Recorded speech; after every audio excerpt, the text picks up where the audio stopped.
साथियों नमस्कार, आप सभी का स्वागत है आपके अपने इस चैनल पर।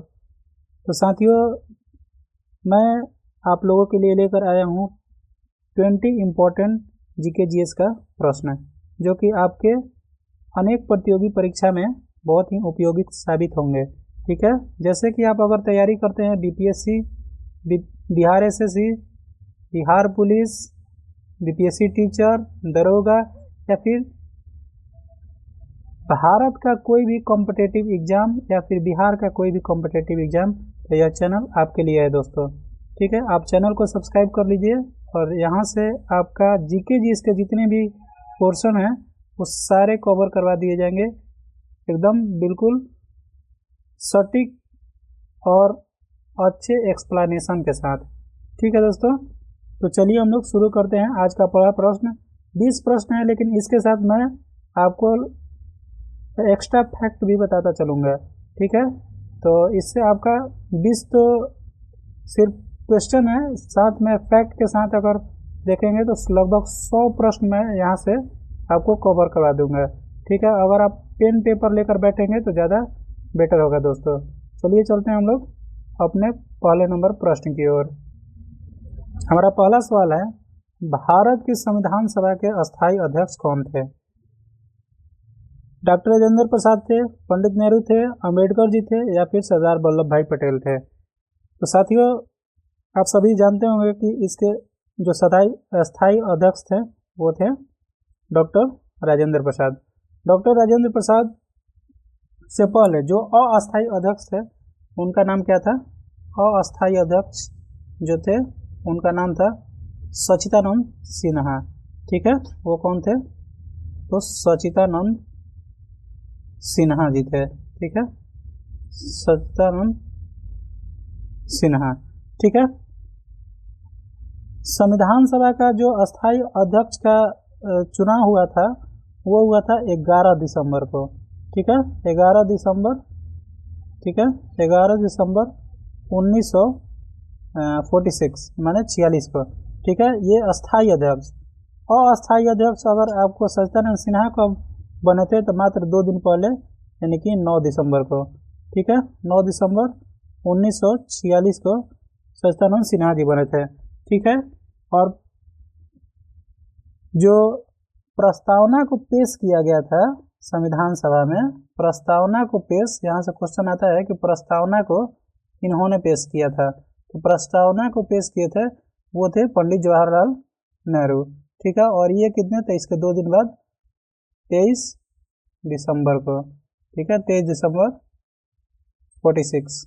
ठीक है दोस्तों, और संविधान के बनने में कितने दिन लगे थे? तो 2 साल 11 महीना। ठीक है, 11 मंथ 18 दिन। ठीक है, 18 डे लगे थे। ठीक है, संविधान को बनने में कितने दिन लगे थे? 2 साल 11 महीना 18 दिन। ठीक है, तो देखिए एक क्वेश्चन से हम लोगों ने कितने प्रश्नों को देख लिया। ठीक है, कितने तथ्य को देख लिया? अस्थायी, फिर उसके बाद पंडित प्रस्तावना, जवाहरलाल नेहरू कितने दिन में बना। ठीक है, सारे इंपॉर्टेंट डेट, बीपीएससी में डेट पूछता है दोस्तों। ठीक है, 10 तारीख को जिनका एग्जाम होगा वो डेट पर ज़्यादा ध्यान देंगे। ठीक है, क्योंकि छोटा डेट जरूर पूछेगा। ठीक है, चलिए चलते हैं अगले प्रश्न की ओर। अगला प्रश्न है, चंपारण सत्याग्रह किस वर्ष हुआ था? ठीक है, तो चंपारण सत्याग्रह 1915 में हुआ, 16 में हुआ, 17 में हुआ, 18 में हुआ। चंपारण सत्याग्रह हुआ 1917 में। ठीक है, थोड़ा सा इसका बैकग्राउंड देख लेते हैं। चंपारण सत्याग्रह क्यों हुआ था? तो चंपारण सत्याग्रह हुआ था नील की खेती के लिए। ठीक है, नील की खेती। ठीक है, नील के खेती में अंग्रेजों का कहना था कि आपके पास अगर 1 बीघा जमीन है तो उसमें 3 कट्ठा क्या करना है आपको? नील की खेती करनी है। नील की खेती से किसानों का, जो चंपारण के किसान थे, उनकी जमीन हो जा रही थी, बंजर हो जा रही थी, और इससे उनको अच्छा मेहनताना भी नहीं मिल रहा था और इनको मजबूरी थी कि 3 कट्ठा करना ही था, ठीक है। बाद में इन लोगों ने लेना भी बंद कर दिया, ठीक है। अंग्रेजों ने नील खरीदना बंद कर दिया, क्योंकि जर्मनी में क्या हुआ था कि जो इंडिका का कंपनी खुल गया था, तो अब इंग्लैंड में जर्मनी से डायरेक्ट इंडिका आने लगा। ये तो खेती होती थी, इसके प्यूरिफाई करके नील बनाया जाता था, तो इसलिए। लेकिन ये होने के बाद भी इनको टैक्स देना पड़ता था, यानी कि 3 कट्ठे पर क्या करना पड़ता था, अपना उगाना पड़ता था, नील की खेती करनी पड़ती थी, ठीक है दोस्तों। तो इसीलिए यहाँ के जो किसान थे वो बहुत ही मजबूर थे, और ये गांधी जी से जाकर मिलते हैं, ठीक है। और यहाँ के एक मुरली भरवा गांव के, मुरली भरवा गांव पूछता है, ठीक है, कि मुरली भरवा गांव किनका था, तो वो था राजकुमार शुक्ल, ठीक है। यहाँ के किसान थे, कौन थे, राजकुमार शुक्ल थे, ठीक है। तो राजकुमार शुक्ल, ठीक है। ये जाते हैं कहाँ, 1916 के अधिवेशन में, ठीक है।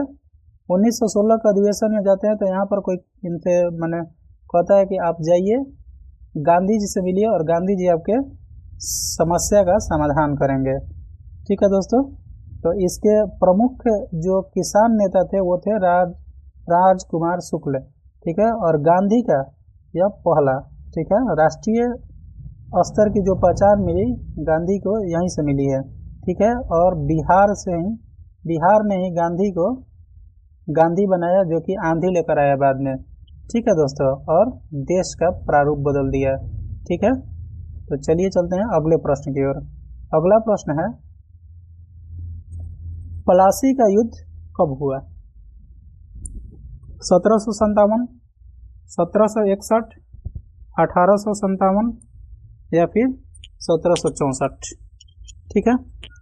तो देखिए, प्लासी का युद्ध होता है 1757 को, ठीक है। 1757 को प्लासी का युद्ध होता है, और किनके किनके बीच में होता है, तो उस वक्त जो बंगाल का गवर्नर हुआ करते थे, उनका नाम था रॉबर्ट क्लाइव, ठीक है।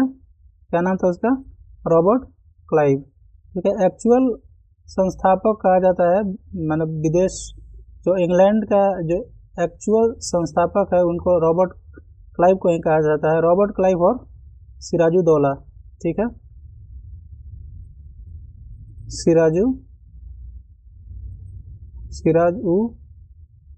ठीक है, सिराजुद्दौला को कहा जाता है, ठीक है, सिराजुद्दौला, ठीक है। और यहाँ से और थोड़ा सा देखें कि ये 23 जून को होता है, ठीक है। छोटा डेट मैं इसलिए बता देता हूँ क्योंकि बीपीएससी के जो प्रशासनिक एग्जाम होता है उसमें छोटा डेट जरूर पूछता है, ठीक है। प्लासी के युद्ध में एक मीर जाफर नाम का व्यक्ति था, ठीक है, जो कि नवाब का सेनापति हुआ करता था, ठीक है। उसके विश्वासघात की वजह से ये सिराजुद्दौला क्या होते हैं, प्लासी के युद्ध हार जाते हैं। वो अपने नवाब बनने के लिए, खुद नवाब बनने के लिए क्या करता है, अंग्रेजों का साथ देता है, यानी कि रॉबर्ट क्लाइव का साथ देता है, ठीक है दोस्तों। और अंग्रेजी सत्ता का नींव यहीं से रखा जाता है। अंग्रेजी सत्ता भारत में जब अपना पैर जमाती है तो वो कहाँ जमाती है, 1757 की क्रांति, यानी कि प्लासी के युद्ध के समय से, ठीक है दोस्तों। 1857 की क्रांति मेरठ से शुरू होती है, 1764 में आपका बक्सर का युद्ध होता है यहाँ पर, ठीक है। क्या होता है, बक्सर का युद्ध, ठीक है। हेक्टर मुंडो इसका नेतृत्व करता होता है, ठीक है। अगले प्रश्न की ओर चलते हैं हम लोग। भारत का पहला लोकायुक्त किस राज्य में बना, ठीक है। बिहार में, उत्तर प्रदेश में, महाराष्ट्र में या फिर मध्य प्रदेश में, ठीक है। तो बिहार में नहीं होगा, उत्तर प्रदेश में नहीं होगा, मध्य प्रदेश में नहीं होगा, कहाँ होगा, तो ये महाराष्ट्र में होगा, ठीक है। देखिए, ये लोकायुक्त जो है इनका काम क्या होता है, लोकायुक्त का काम होता है कि भ्रष्टाचार, जो राज्य स्तर पर जो भ्रष्टाचार हो रही हैं, ठीक है ना, उनको मतलब एक तरह से देखना, ठीक है, ये भ्रष्टाचार की जांच की संस्था है, ठीक है। जो सरकार में, जो सरकार के अधिकारियों द्वारा या फिर राज्य सरकार द्वारा जो भ्रष्टाचार किए जाते हैं उनको जांच करता है, उनकी शिकायतों को देखता है और उनके खिलाफ कार्रवाई करता है, ठीक है दोस्तों। और ये लोकायुक्त सबसे पहली बार आपको 1971 में महाराष्ट्र में, ठीक है, महाराष्ट्र में नियुक्त किया गया था, ठीक है। तो चलिए चलते हैं हम लोग अगले प्रश्न की ओर। और हमारा अगला प्रश्न क्या कहता है, संविधान की प्रस्तावना में समाजवादी शब्द कब जोड़ा गया? 1949, 1950, 1976 या 1982? तो ये जोड़ा गया 1976। 1976 यानी 42वां संविधान संशोधन, ठीक है, 42वां कॉन्स्टिट्यूशन अमेंडमेंट 1976, ठीक है। इसको हम लोग मिनी कॉन्स्टिट्यूशन के नाम से भी जानते हैं, ठीक है,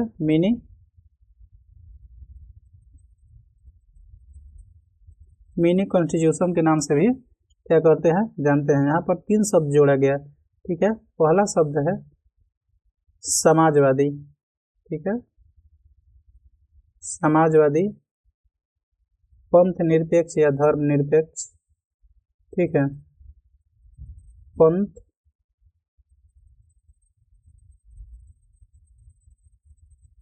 निरपेक्ष या फिर इसी को हम लोग धर्म निरपेक्ष भी कहते हैं, ठीक है। और तीसरा शब्द था अखंडता। कौन सा था? अखंडता था दोस्तों, ठीक है। इस पेन से मोबाइल पर लिखना पड़ रहा है, इसलिए आपको थोड़ा मेरी बातों पर ज़्यादा ध्यान देना होगा, ठीक है। हैंडराइटिंग इधर उधर हो सकती है, लेकिन जितने मैं फैक्ट बता रहा हूँ वो आपको बिल्कुल करेक्ट होगा। कोई और मिस्टेक से बोला गया तभी मिस्टेक होगा, नहीं तो आपको बिल्कुल करेक्ट होगा यहाँ पर दोस्तों, ठीक है। तो इन तीनों शब्दों को कब जोड़ा गया था? ये अभी पिछला जो 70वीं बीपीएससी हुआ था उसमें पूछा था कि जो पंथ निरपेक्ष है शब्द है वो कब जोड़ा गया था, और उसमें था ऑप्शन में कि 42वां संविधान संशोधन 1976 में, ठीक है। 42वां संविधान संशोधन 1976 में इनमें से कौन सा शब्द को जोड़ा गया, ठीक है। तो चलिए चलते हैं अगले प्रश्न की ओर। अगला प्रश्न है, विटामिन डी की कमी से कौन सी बीमारी होती है, ठीक है। तो रिकेट्स होता है, स्कर्वी होता है, बेरी होता है, एनीमिया होता है। देखिए, विटामिन डी की कमी से होती है रिकेट्स, ठीक है, स्कर्वी सी, बेरी बी, और ये आपका डी आयरन की कमी से होती है, ठीक है, आयरन की कमी से होती है। रिकेट्स विटामिन डी की कमी से, ठीक है। रिकेट्स ये बच्चों में होती है, ठीक है, ये बच्चों में होती है। और वयस्क में कहेगा कि वयस्क में कौन सी होगी, ठीक है। वयस्क में होती है बीमारी होती है, एक नाम है उसका ओस्टियोमलासिया, ठीक है, ओस्टियोमलासिया,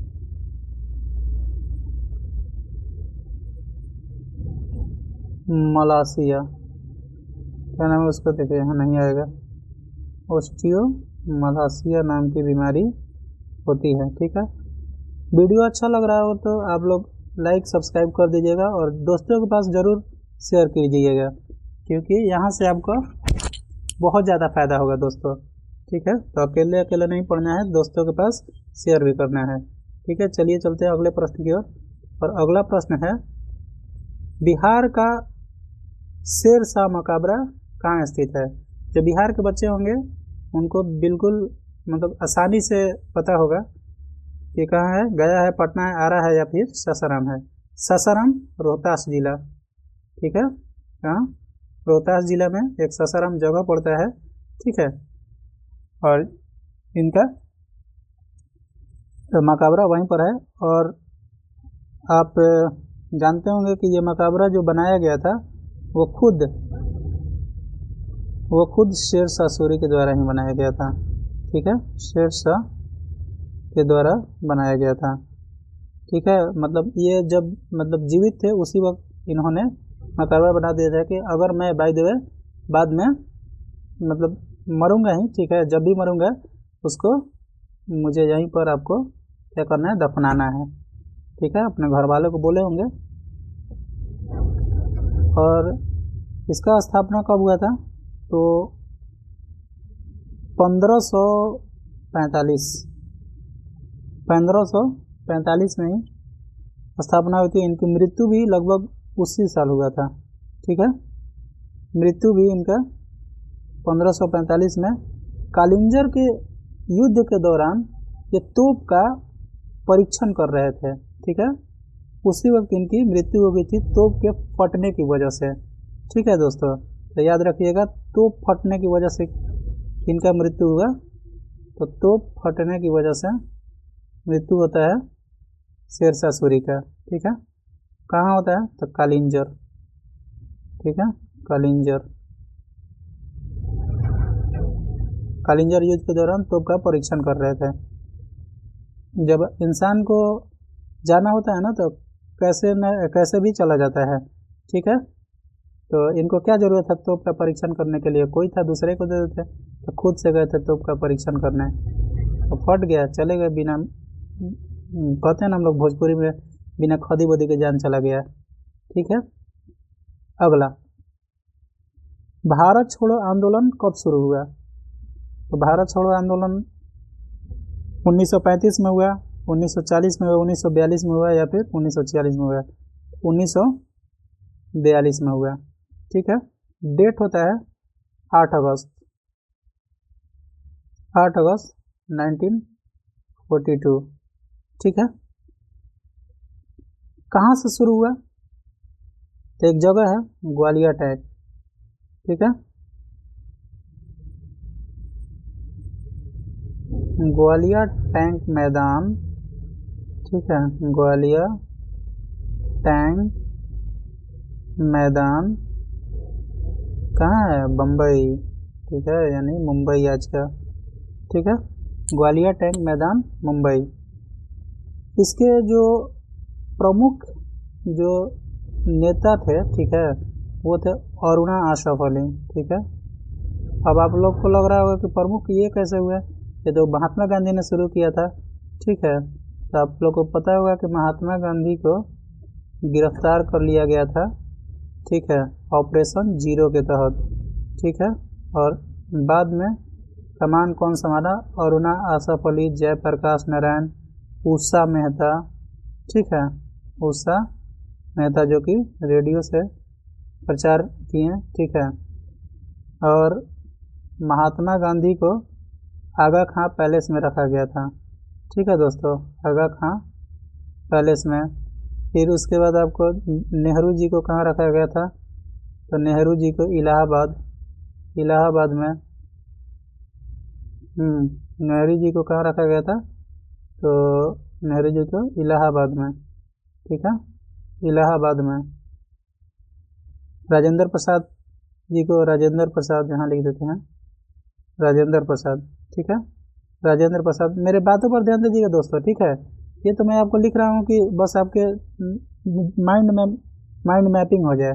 ठीक है, तो राजेंद्र प्रसाद को कहाँ रखा गया था, बांकीपुर। बांकीपुर किसको कहा जाता था, तो बांकीपुर कहा जाता था पटना को। ठीक है, बांकीपुर जेल में कौन थे, यानी कि पटना जेल में कौन थे, राजेंद्र प्रसाद। ठीक है, और जयप्रकाश नारायण को हजारीबाग। ठीक है, हजारीबाग। ठीक है, जो कि वहाँ से फिर बाद में क्या करते हैं, वहाँ से भाग निकलते हैं, और जिस दिन भागते हैं उस दिन दिवाली का समय होता है। ठीक है, क्या होता है, दिवाली, उस दिन होता है दिवाली का समय, और डेट होता है 9 नवंबर। ठीक है, 9 नवंबर 1942 को ये वहाँ से भाग निकलते हैं। ठीक है दोस्तों, चलिए चलते हैं अगले प्रश्न की ओर। अगला प्रश्न है, किस गैस को हंसी गैस कहते हैं। ठीक है, यानी कि लाफिंग गैस। ठीक है, लाफिंग गैस के नाम से भी जानते हैं। ठीक है, ऑक्सीजन, नाइट्रस ऑक्साइड या फिर कार्बन मोनोऑक्साइड, हाइड्रोजन, तो इसको कहते हैं नाइट्रस ऑक्साइड। ठीक है, हंसी गैस किसको कहते हैं? नाइट्रस ऑक्साइड को कहते हैं, ऑक्साइड को कहते हैं। ठीक है, N2O। ठीक है, चलते हैं अगले प्रश्न की ओर। और अगला प्रश्न है हमारा, सिंधु घाटी सभ्यता में लोथल किसके लिए प्रसिद्ध था? ठीक है, धातु के लिए, गोदी के लिए, मूर्तिकला के लिए या मुहर बनाने के लिए? तो देखिए, ये था डॉकयार्ड के लिए। ठीक है, यानी कि ये क्या था? बंदरगाह था। ठीक है, बंदरगाह था। ठीक है, और यहाँ पर मोतियों का, ठीक है, इम्पोर्टेंट फैक्ट है, मोतियों का व्यापार होता था, मोतियों का व्यापार के लिए फेमस था। ठीक है, मोतियों का व्यापार के लिए फेमस था। और यहाँ पर धातुओं के शिल्प भी मिले हैं। ठीक है, धातु शिल्प के लिए ये क्या था? फेमस था। ठीक है, तो यहाँ पर अगर बीपीएससी टीचर में अगर क्वेश्चन आ जाए तो ये धातु शिल्प भी हो जाएगा। ठीक है, तो एक से अधिक भी हो सकता है यहाँ पर आंसर, लेकिन सबसे परफेक्ट होगा ये डॉकयार्ड। ठीक है, सबसे परफेक्ट डॉकयार्ड होगा। ठीक है, चलिए दोस्तों, चलते हैं हम लोग अगले प्रश्न की ओर। अगला प्रश्न है,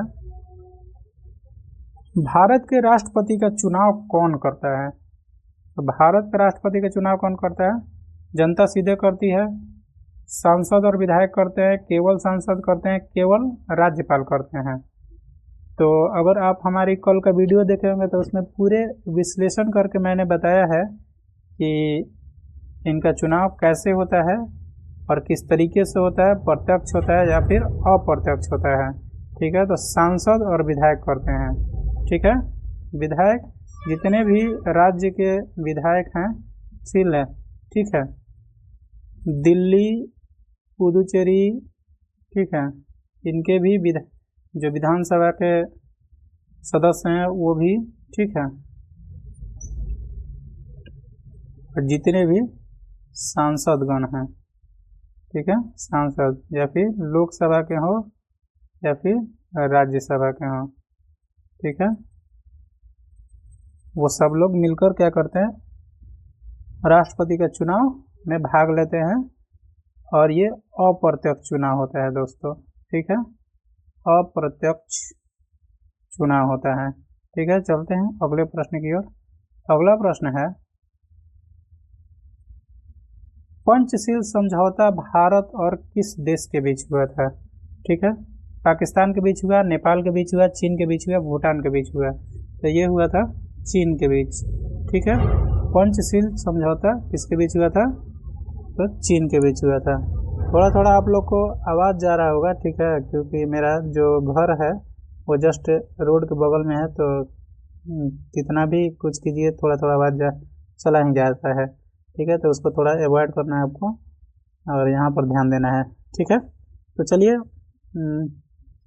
हम लोग यहाँ एक्स्ट्रा फैक्ट के बारे में देख लेते हैं। इसके पंचशील समझौता है क्या? एक्चुअल में क्या हुआ था कि ये भारत और चीन के बीच में हुआ था। ठीक है, भारत चीन के बीच में इसको डेट होता है 29 अप्रैल। ठीक है, 29 अप्रैल एग्जाम में आया है। ठीक है, 1954 को, ठीक है, हुआ था। इसमें हुआ था कि ये एक्चुअल में उस वक्त जब जे.एन. नेहरू जब प्रधानमंत्री थे, ठीक है, तो उन्होंने इस समझौते पर हस्ताक्षर किया था। शांति, सहयोग और हस्तक्षेप न करना, सम्मान, लाभ, ठीक है, और अस्तित्व, यानी कि पहला क्या था?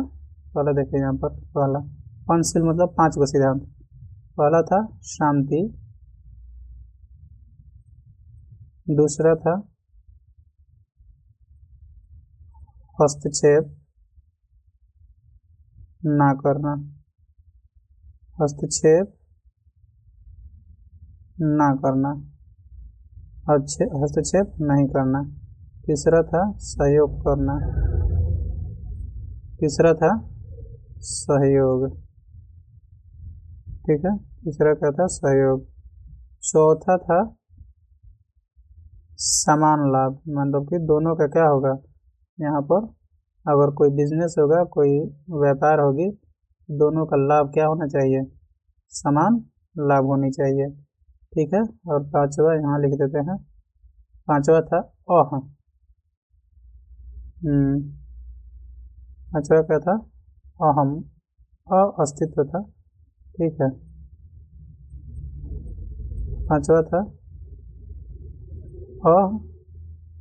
अस्तित्व, अपनी अस्तित्व को बचाने के लिए मतलब कुछ भी किया जा सकता है, ठीक है, मतलब अपनी अस्तित्व पर भी कोई आंच नहीं आनी चाहिए, ठीक है दोस्तों। तो ये पंचशील यही समझौता था, ठीक है। लेकिन जब 1962 का क्या हुआ, लड़ाई हुआ, तो यह समझौता क्या हुआ, कमजोर हो गया, ठीक है। यह समझौता यहाँ पर कमजोर हो गया और अभी तक कमजोर ही है, चाइना से अभी तक कुछ मतलब बना नहीं है, हम लोग का उतना अच्छा रिलेशन नहीं है जितना कि रूस के साथ है। रूस के साथ समझौता पर हस्ताक्षर करने में सबसे अहम योगदान है इंदिरा गांधी का, जो कि अप्रैल 1971 में बनाती हैं, ठीक है।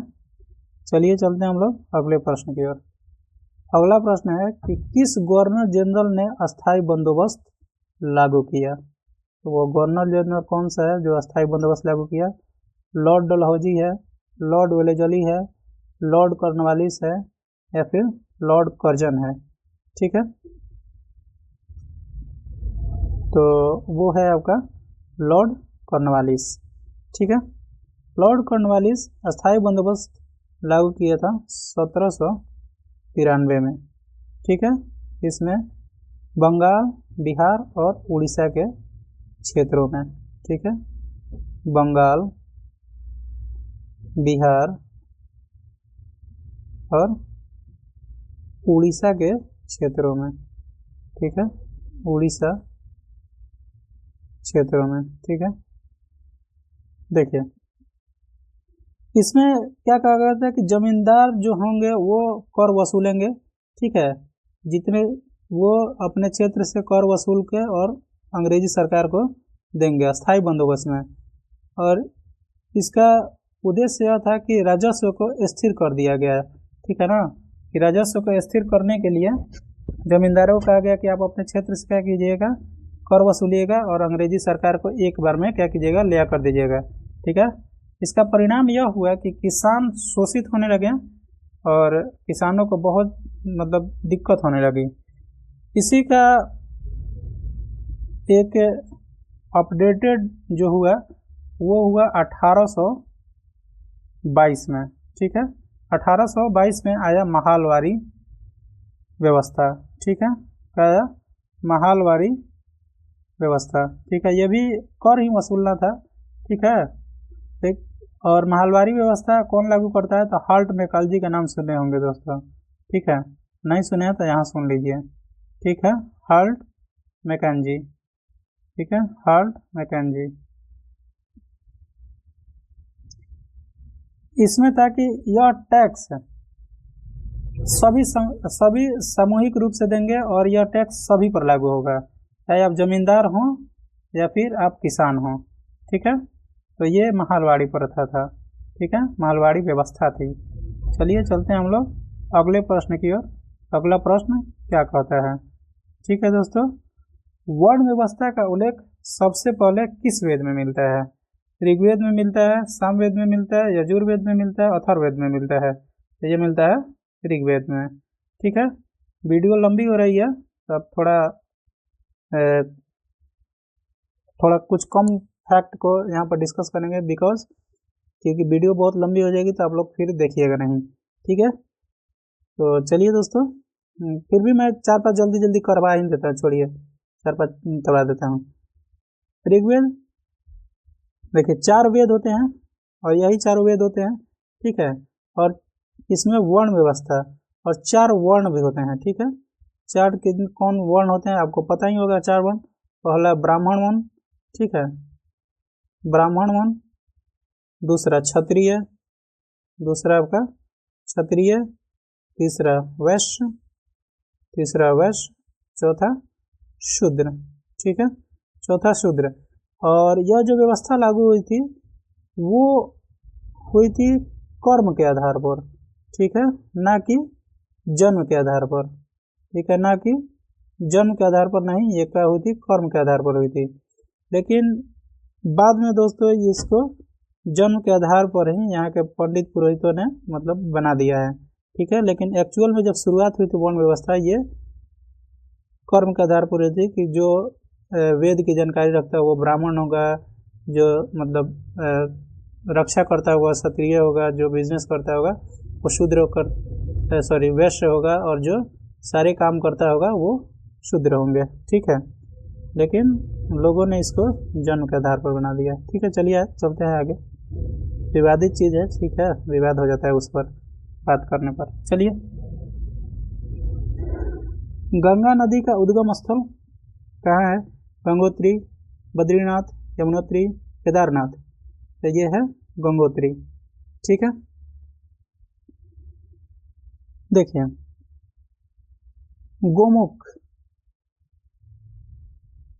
गोमुख से यानी गंगोत्री गोमुख के गंगोत्री हिमनद से निकलती है, ठीक है। हिमालय के गोमुख से हिमनद से निकलेगी, ठीक है, हिमालय से निकलती है, ठीक है। जहाँ निकलेगी इसका नाम है भागीरथी, ठीक है। जहाँ से निकलती है इसको क्या कहते हैं? भागीरथी। और जहाँ जाकर समुद्र में मिलती है वहाँ भी इसको भागीरथी ही बोला जाता है, ठीक है। अलकनंदा से भागीरथी जब मिलती है, ठीक है, कहाँ मिलती है? तो देवप्रयाग में मिलती है, ठीक है, देवप्रयाग में, ठीक है। और जहाँ गंगा, देखिए ग लिख दिया तो समझ जाइए, जमुना और ये सरस्वती, ठीक है। अभी हालांकि सरस्वती तो अभी विलुप्त हो चुकी हैं, ठीक है, लेकिन अभी गंगा जमुना जहाँ मिलती हैं उसको हम लोग कहते हैं प्रयागराज। अभी कुंभ हुआ था जहाँ पर 12 साल बाद, ठीक है, जहाँ पर कुंभ हुआ था वहाँ पर प्रयागराज कहते हैं। इसको संगम भी कहते हैं हम लोग दोस्तों, ठीक है, इसको संगम कहते हैं। चलिए चलते हैं अगले प्रश्न की ओर। अगला प्रश्न है, चंद्रगुप्त मौर्य के गुरु कौन था? ठीक है, कालिदास, चाणक्य, भास या पतंजलि। ठीक है, तो बहुत ही आसान प्रश्न है और ये आपको लगभग बहुत सारे एग्जाम में पूछता है। ठीक है, कहीं चाणक्य लिखेगा, ठीक है, कहीं इनको कौटिल्य लिखता है। ठीक है, इनके अनेक नाम है, ठीक है, अनेक का 3 ही नाम है, ठीक है, इनको कौटिल्य लिखेंगे, कहीं विष्णुगुप्त के नाम से इनको लिखता है। ठीक है, तो विष्णुगुप्त, चाणक्य और कौटिल्य। ठीक है, विष्णुगुप्त, कौटिल्य और चाणक्य तीनों इन्हीं का नाम है। ठीक है, और ये चंद्रगुप्त मौर्य के कौन थे? गुरु थे। ठीक है दोस्तों, इन्होंने एक किताब लिखी थी, उस किताब का नाम था अर्थशास्त्र। ठीक है, उस किताब का क्या नाम था? अर्थशास्त्र नाम था। ठीक है, अर्थशास्त्र। ठीक है, इन्होंने नंद वंश का पतन किया। ठीक है, नंद वंश का पतन अगर कहा जाए तो इन्हीं के वजह से हुआ था। ठीक है, एक छोटा सा बच्चा चंद्रगुप्त मौर्य जिसको कि शिक्षा देकर और उस वंश को विनाश करने में इन्हीं का हाथ है। ठीक है, पूरा कहानी जब हम लोग कभी क्लास में पढ़ेंगे, ठीक है, जब बोर्ड लग जाएगा, बोर्ड का हम लोग सोच रहे हैं कि अभी बोर्ड बनाने के लिए दिए हैं, लग जाएगा तो देखिए 1 सप्ताह के अंदर हम लोग प्रोसेस करते हैं और वहाँ पर हम लोग सारा चीज़ मैप के थ्रू समझेंगे दोस्तों। ठीक है, सारा चीज़ मैप के थ्रू समझेंगे और हर चीज़ को पूरे विश्लेषण के साथ समझेंगे। थोड़ा टाइम लगेगा लेकिन आपको पूरा समझ में आएगा और पूरा अच्छे से माइंड मैप करके समझा जाएगा। ठीक है। नंद वंश के पतन का कारण कौन? चंद्रगुप्त मौर्य थे, लेकिन सबसे ज़्यादा कौन थे? चाणक्य थे। ठीक है। और धनानंद के पतन किए और उसके बाद धनानंद वंश के बाद कौन आया? मौर्य साम्राज्य आया। ठीक है। मौर्य साम्राज्य लगभग 321 ईसा पूर्व तो होगा। ठीक है, 321 ईसा पूर्व था। और चाणक्य को भारतीय राजनीति का मैकियावेली कहते हैं। ठीक है, भारतीय राजनीति क्या कहते हैं? भारतीय राजनीति का मैकियावेली।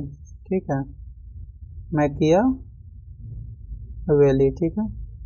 एक और बात, कंफ्यूजन पॉइंट यह है, देखिए अर्थशास्त्र इन्होंने क्या लिखा था? अर्थशास्त्र इनका बुक था। अर्थशास्त्र के ये जनक नहीं थे। ठीक है ना, अर्थशास्त्र के जनक नहीं थे। अर्थशास्त्र के जनक कौन है? एडम स्मिथ हैं। ये बात याद रखिएगा। ठीक है, अर्थशास्त्र के जनक कौन है? Adam Smith. नहीं तो बहुत लोग अर्थशास्त्र बुक तो नाम याद रहता है और मार देते हैं कौन सा, कि चाणक्य होंगे। ठीक है। अगला प्रश्न,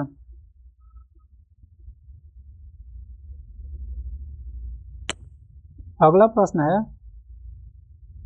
गोल्डन क्वाड्रिलेटरल परियोजना किससे संबंधित है? सिंचाई से, सड़क से, बिजली से, उद्योग से। तो ये है सड़क से। ठीक है, देखिए समझते हैं हम लोग गोल्डन परियोजना क्या होता है। देखिए ये मान लीजिए कि ये भारत का मैप है। देखिए अच्छा नहीं बनेगा तो, लेकिन बनाने का मैं कोशिश करता हूँ कि आपको पूरा समझ में आए। ठीक है दोस्तों,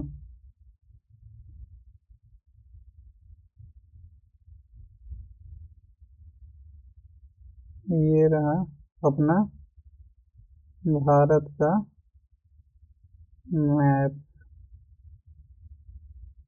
ठीक है, हाँ इतना हो जाएगा।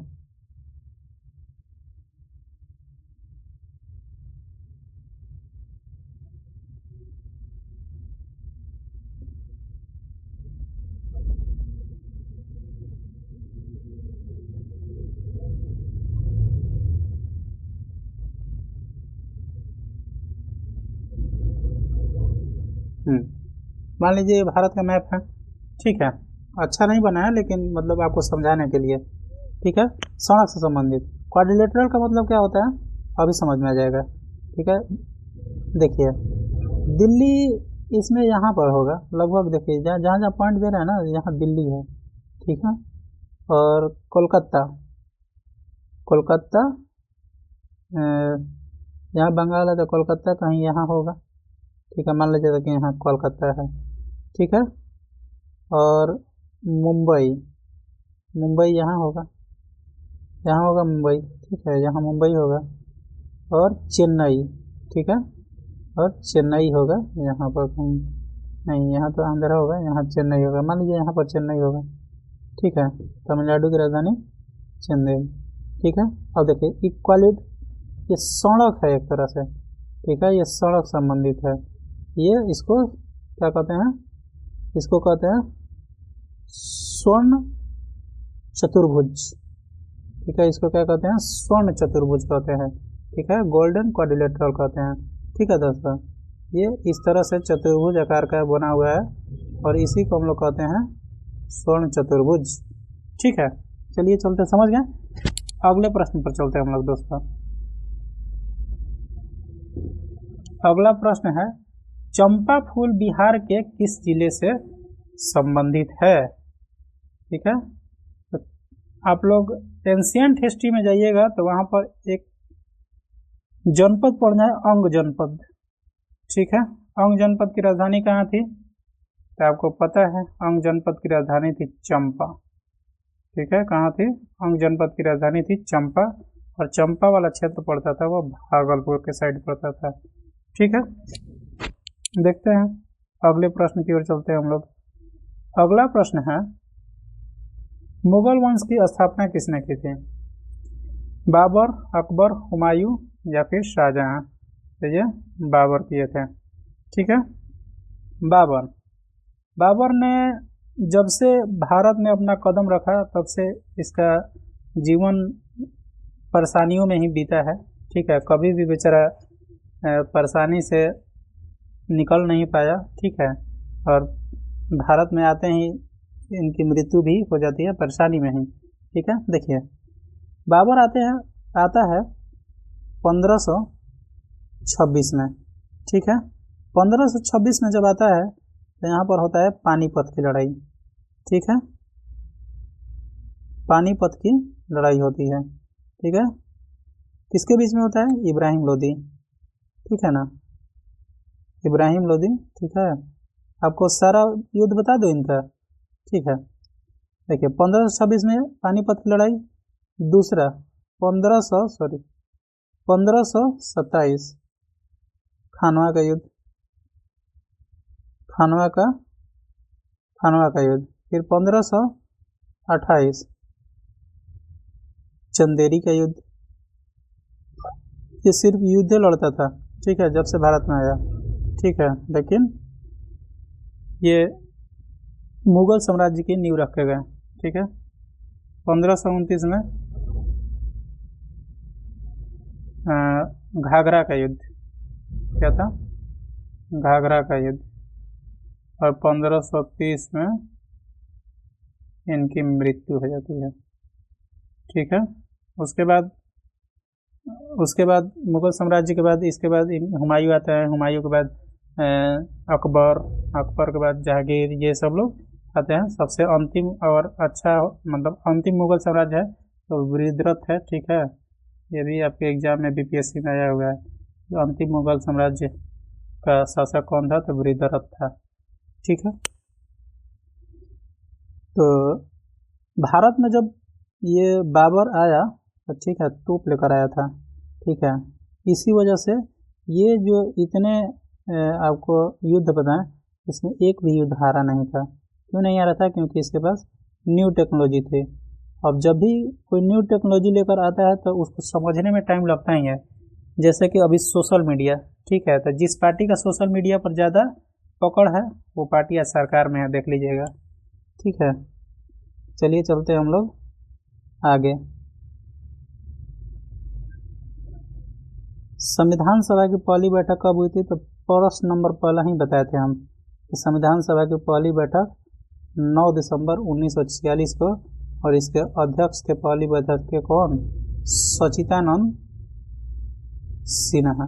ठीक है, सचिदानंद सिन्हा जी इसके अध्यक्ष थे। और सचिदानंद सिन्हा जी कहाँ से थे? ये भी बिहार से संबंधित थे। मतलब इनका जो घर था कहाँ था? बिहार में ही था। ठीक है, तो चलिए दोस्तों आज के लिए इतना ही। और लगभग हम लोगों ने 100 प्रश्न के करीब तो यहाँ पे कवर किए ही होंगे। ठीक है, एक्स्ट्रा फैक्ट के थ्रू। ठीक है, एक्स्ट्रा फैक्ट हम इसलिए बताते हैं कि आपको सिर्फ क्वेश्चन और आंसर करवा कर नहीं छोड़ दिया जाए। जब आप हमारे चैनल पर समय दिए हैं तो आपको कुछ ना कुछ नॉलेज हो। ठीक है, ऐसे प्रश्न करवाने के लिए मैं इतना ही करवा देता और 10 मिनट में वीडियो बनाकर डाल देता। ठीक है, अगर आप 40-45 मिनट मुझे समय दिए हैं तो आपको बहुत सारी एक पूरी जानकारी दी जाए। ठीक है दोस्तों, तो चलिए मिलते हैं हम लोग अगले क्लास में। और अगला क्लास हम लोग का कल होगा। ठीक है, अगर आपको हमारी वीडियो अच्छी लगी हो तो लाइक, शेयर और सब्सक्राइब जरूर कीजिएगा। और हाँ दोस्तों, टेलीग्राम पर जुड़ जाइएगा। इसका डिस्क्रिप्शन बॉक्स में मैं डाल दूंगा। प्रकाश पुंज पाठशाला के नाम से टेलीग्राम है। ठीक है, तो वहाँ पर जुड़ जाइएगा। वहाँ पर मैं इसका PDF शेयर कर देता हूँ। ठीक है दोस्तों, तो चलिए तब तक के लिए bye bye. Thank you so much.